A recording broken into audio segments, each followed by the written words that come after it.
दोस्तों सोचिए जरा, अगर भारत का संविधान वैसा न होता जैसा आज है, अगर महिलाओं को समान अधिकार न मिले होते जो आज हमारे देश में है, तो क्या भारत की महिलाएं आज इतनी बुलंदियों को छू पाती? शायद नहीं। और इसी सच को एक मशहूर बॉलीवुड अभिनेत्री माधुरी दीक्षित ने बड़ी ही सच्चाई और गर्व के साथ सामने रखा। जानेंगे तो दोस्तों, अगर आप चैनल पर नए हो तो चैनल को अभी के अभी सब्सक्राइब करो और वीडियो को भी लाइक कर दो और वीडियो अपने दोस्तों के साथ शेयर कर दो। तो चलिए वीडियो शुरू करते हैं।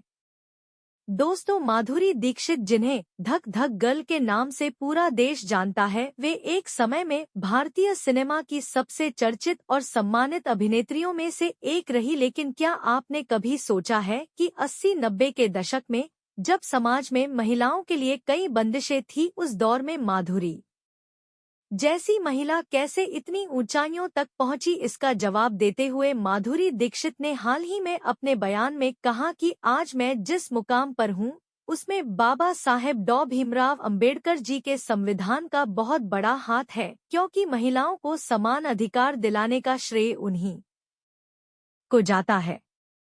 उनका यह बयान न सिर्फ दिल को छू लेने वाला है, बल्कि उन जातिवादी और पितृसत्तात्मक सोच वाले लोगों को करारा जवाब भी है, जो आज भी बाबा साहेब के योगदान को छोटा दिखाने की कोशिश करते हैं। माधुरी दीक्षित ने अपने बयान में आगे कहा कि अगर बाबा साहेब अंबेडकर जी ने महिलाओं के अधिकारों के लिए इतनी गहराई से काम न किया होता, तो शायद मैं भी आज फिल्मों में इतनी स्वतंत्रता और समानता के साथ काम न कर पाती। हमें शिक्षा का, काम का और निर्णय लेने का अधिकार सब विधान ने ही दिया है। उन्होंने कहा कि बाबा साहेब का संविधान महिलाओं के लिए ढाल की तरह है, जिसने उन्हें सिर्फ अधिकार ही नहीं बल्कि आत्मविश्वास भी दिया है। तो दोस्तों, मैं आपको बता दूं, जरा इतिहास में जाकर देखिए, एक समय ऐसा भी था जब महिलाओं को शिक्षा का अधिकार नहीं था। उन्हें घर की चारदीवारी में कैद कर दिया जाता था। वे अपनी जिंदगी के निर्णय खुद नहीं ले सकती थी। लेकिन बाबा साहेब अंबेडकर ने इन पुरानी दीवारों को तोड़ डाला। उन्होंने विधवा पुनर्विवाह, संपत्ति में समान अधिकार, तलाक का अधिकार और शिक्षा का अधिकार जैसी कई क्रांतिकारी पहले संविधान में शामिल की। उनकी दूरदृष्टि और संघर्ष के कारण भारत की करोड़ों महिलाओं के लिए एक नई सुबह आई। इसी नई सुबह की रोशनी में माधुरी दीक्षित जैसी लाखों महिलाओं ने अपने सपनों को उड़ान दी। आज भारत की महिलाएं राजनीति, खेल, कला, विज्ञान और सिनेमा हर क्षेत्र में आत्मविश्वास से आगे बढ़ रही है, और यह सब संभव हुआ बाबा साहेब अंबेडकर के संविधान की वजह से। दोस्तों, बाबा साहेब अंबेडकर ने हमेशा कहा था, मैं उस धर्म का विरोध नहीं करता जो मानवता का मार्ग दिखाता है, मैं उस धर्म का विरोध करता हूँ जो इंसान को इंसान से अलग करता है।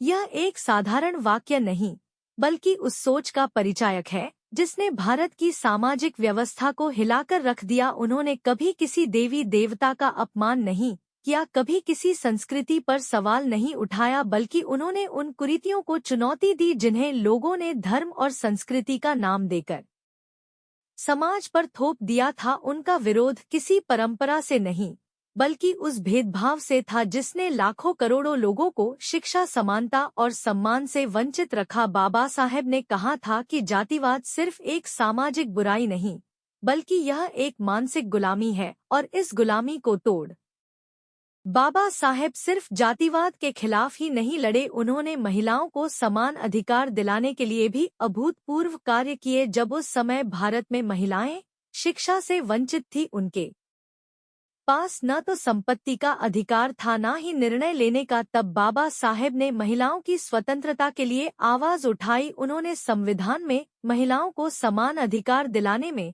सबसे बड़ी भूमिका निभाई। उन्होंने हिंदू कोड बिल लाकर महिलाओं को संपत्ति में हिस्सा, तलाक का अधिकार और विवाह में समानता देने की कोशिश की। उस समय के समाज में यह एक बहुत बड़ा और क्रांतिकारी कदम था। बाबा साहेब ने कहा था, मैं ऐसे समाज का निर्माण करना चाहता हूँ जिसमें महिलाएं पुरुषों के समान कंधे से कंधा मिलाकर चले। उन्होंने महिलाओं को शिक्षा के लिए प्रेरित किया, क्योंकि वह जानते थे कि शिक्षित महिला ही एक शिक्षित समाज की नींव है। आज अगर भारत में महिलाएं शिक्षा, राजनीति, नौकरी और हर क्षेत्र में अपनी पहचान बना रही है तो इसके पीछे बाबा साहेब की दूरदृष्टि और उनका संघर्ष है। उन्होंने न केवल कानून के माध्यम से महिलाओं को अधिकार दिए बल्कि मानसिक रूप से समाज को इस बदलाव के लिए तैयार किया।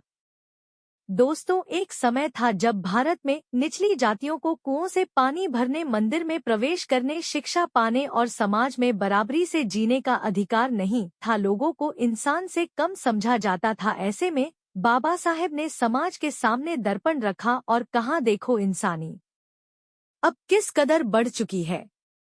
उन्होंने महाड सत्याग्रह जैसे ऐतिहासिक आंदोलनों से इस भेदभाव को चुनौती दी। उन्होंने जातिवाद के खिलाफ आंदोलन छेड़ा, लेकिन एक बात ध्यान देने योग्य है, उन्होंने कभी नफरत की राजनीति नहीं की। उन्होंने कहा, मैं नफरत का जवाब नफरत से नहीं दूंगा, मैं उसे ज्ञान, शिक्षा और संघ गठन से हराऊंगा।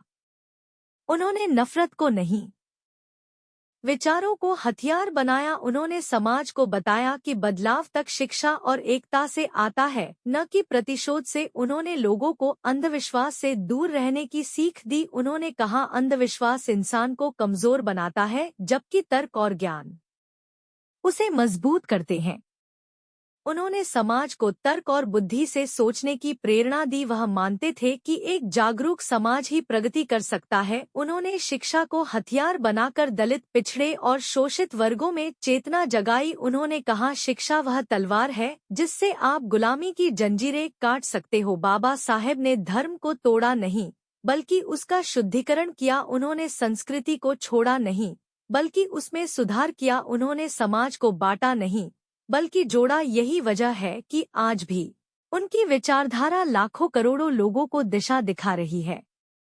उन्होंने हमें सिखाया कि अगर समाज को बदलना है तो सबसे पहले हमें अपनी सोच बदलनी होगी। उन्होंने कहा, अगर आप संगठित हो जाओ, शिक्षित हो जाओ तो कोई ताकत आपको दबा नहीं सकती। आज भारत का संविधान जो हर नागरिक को समान अधिकार, स्वतंत्रता और न्याय देता है, साहिब की ही देन है। उन्होंने कहा था, संविधान केवल एक कानूनी दस्तावेज नहीं है, यह एक जीवन दर्शन है। उन्होंने एक ऐसा भारत बनाने की नींव रखी जिसमें हर नागरिक को समान अवसर मिले, चाहे वो किसी भी धर्म, जाति, लिंग या वर्ग से क्यों ना हो। तो दोस्तों, आपके इस विषय पर क्या विचार है, हमें कमेंट करके बताएं। और अगर वीडियो पसंद आया हो तो वीडियो को लाइक करके चैनल को सब्सक्राइब जरूर करें और बेल आइकॉन प्रेस करें। मिल है किसी और वीडियो में। जय भीम, जय भारत, धन्यवाद।